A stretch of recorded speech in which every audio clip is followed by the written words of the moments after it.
Welcome to the second grade parent meeting. These are some of our expectations and what we need from you as parents.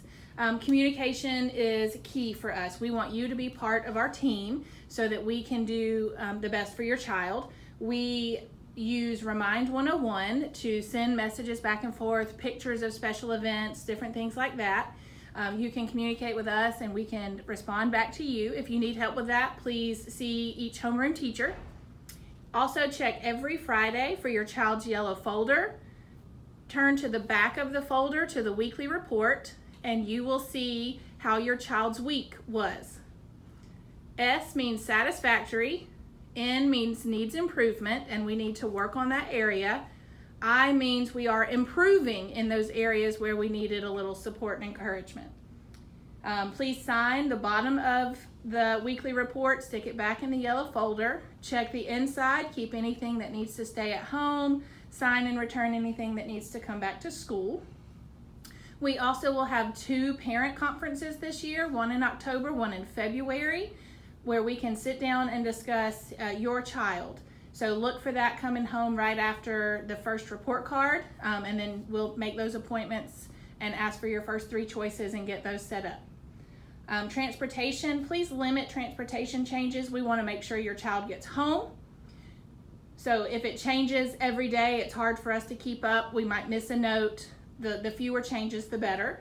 Please check your child's homework folder. There's a calendar of events, their homework, any snow day news that might come home.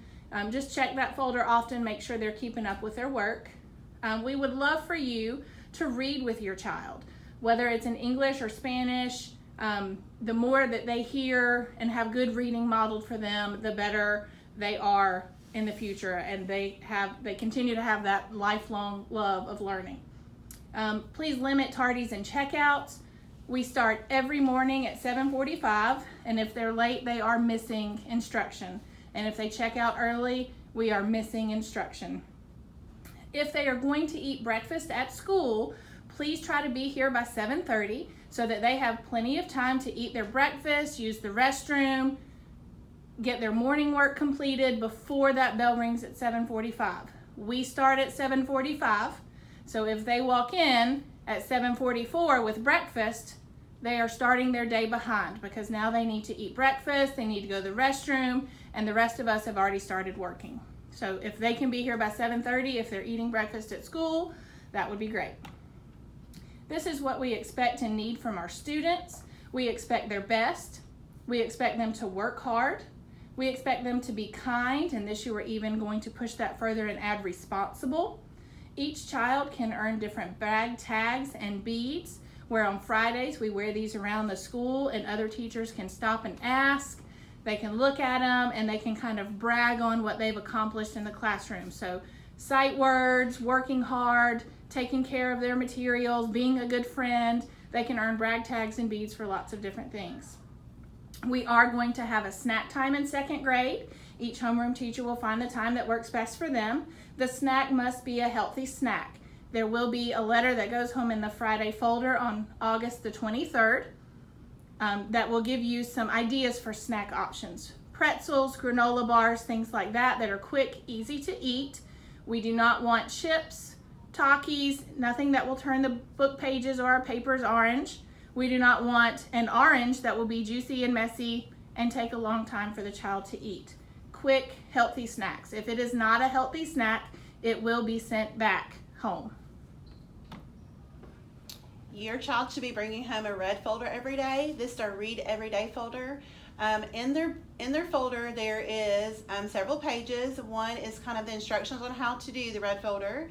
There is a part of the folder with the questions that you can ask your child for comprehension. It is both in Spanish and in English. The child should read their book every night, even 2 or 3 times a night if you'd like for them to. When you feel that they are ready and fluent and understand the book, they can come back to school with it and turn it into the teacher. At that time, you may write the book on the log. Please only do it when they are ready to read to the teacher. The teacher will then put a sticker on it if she feels they're ready and give them a new book or return the old book. when they get 10 books, they will also get some kind of reward. It might be with a teacher, it might be wear a hat, but it's some kind of reward for them to earn.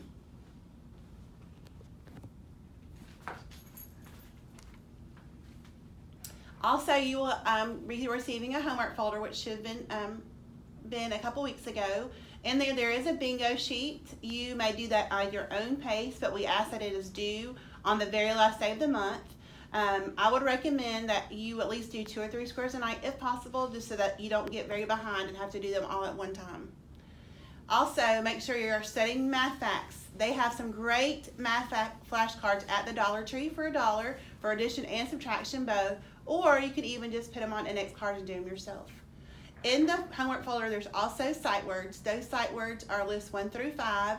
They should know all 5 lists by the end of 2nd grade.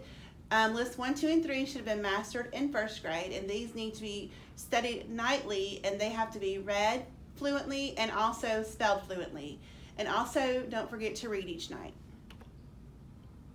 This is what the bingo sheet looks like. Complete each part of the bingo. Like I said, work at your own pace. When you get 5 in a row, you get a bingo. Some concepts will be taught after the bingo sheet comes home. For example, spelling words might come home the 2nd week of the month, and so that's something you can't do right away. And also, every 24 bingos, there's another reward given. Sight words. For them to be mastery, they have to be able to read and write each word correctly. They will be accountable for this in their daily writing so that they can write these correctly. Most of the practice is self-guided and at home. Students that master all 5 lists of reading it and writing it are invited to the sight word celebration in May. Some ideas to study the sight words at home or flashcards, practice tests. You could even do like a Go Fish or a memory game, just so they are working with those at home. When you are studying math fluency, these are math facts up to addition and subtraction 20. Each day, they can practice at home at night, and each week 2 assignments are given. They're 1-minute assessments. There are 20 questions that they have to answer very quickly. When they master whatever it is, like +1s or +2s, we are doing ninjas. They made these little ninjas, and they have belts they can earn to show their friends that they have mastered that addition or subtraction. And again, the ways to practice at home are to get the flashcards at the Dollar Tree or Dollar General, or even make them at home on your own.